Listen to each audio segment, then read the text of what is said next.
Paulo e Estevão, pelo Espírito Emmanuel. Psicografia Francisco Cândido Xavier. Segunda parte, capítulo 6, parte 4. Ninguém se interessou por Jesus e muito menos em oferecer-lhe hospedagem por uma simples questão de simpatia.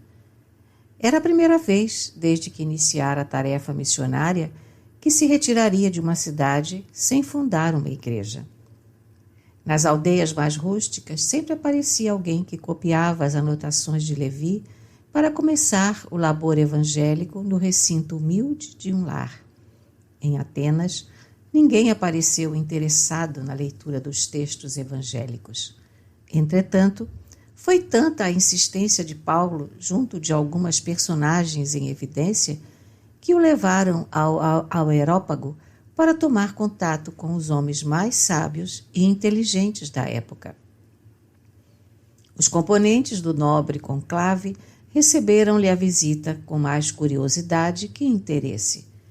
O apóstolo ali penetrara por mercê de Dionísio, homem culto e generoso, que lhe atendera às solicitações, a fim de observar até onde ia a sua coragem na apresentação da doutrina desconhecida.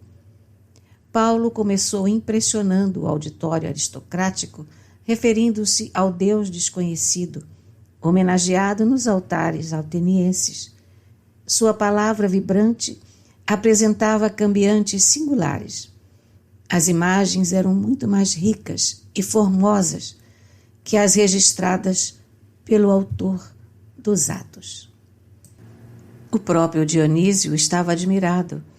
O apóstolo revelava-se-lhe muito diferente de quando o vira na praça pública. Falava com alta nobreza, com ênfase.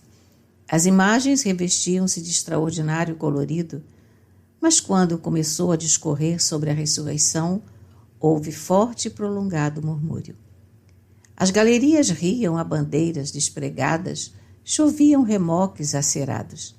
A aristocracia intelectual ateniense não podia ceder nos seus preconceitos científicos. Os mais irônicos deixavam o recinto com gargalhadas sarcásticas, enquanto os mais comedidos, em consideração a Dionísio, aproximaram-se do apóstolo com sorrisos intraduzíveis.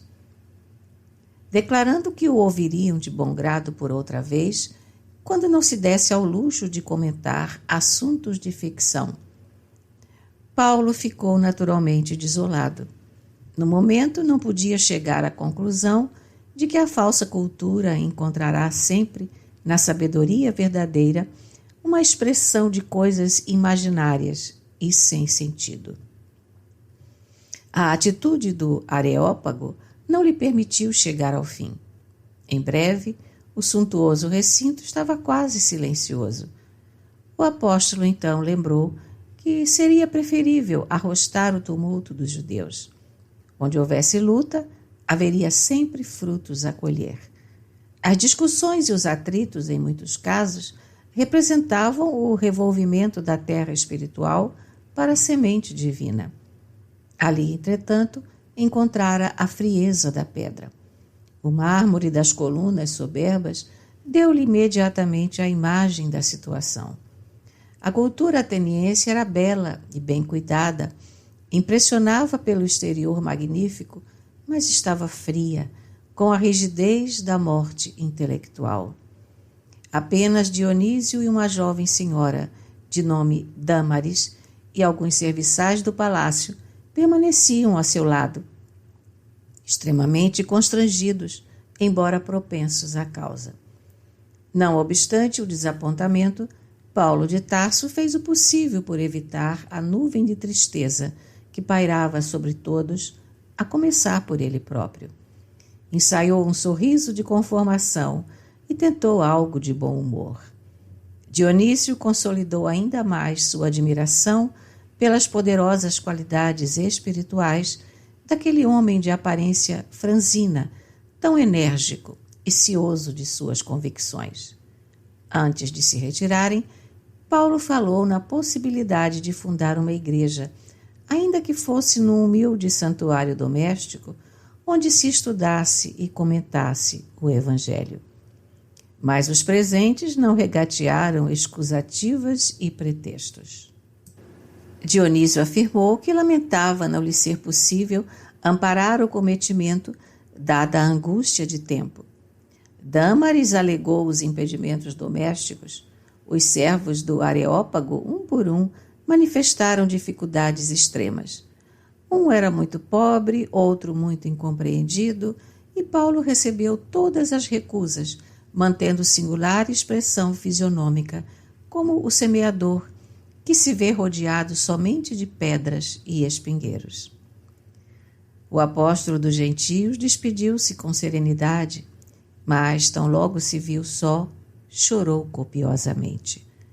A que atribuir o doloroso insucesso? Não pôde compreender imediatamente que Atenas padecia de seculares intoxicações intelectuais e, supondo-se desamparado pelas energias do plano superior, o ex-rabino deu expansão a terrível desalento. Não se conformava com a frieza geral, mesmo porque a nova doutrina não lhe pertencia, e sim ao Cristo. Quando não chorava refletindo na própria dor, chorava pelo Mestre, julgando que ele, Paulo, não havia correspondido à expectativa do Salvador. Por muitos dias, não conseguiu desfazer a nuvem de preocupações que lhe ensombrou a alma. Todavia, encomendava-se a Jesus e suplicava-lhe proteção para os grandes deveres da sua vida. Nesse vulcão de incertezas e amarguras, surgiu o socorro do Mestre ao apóstolo bem-amado.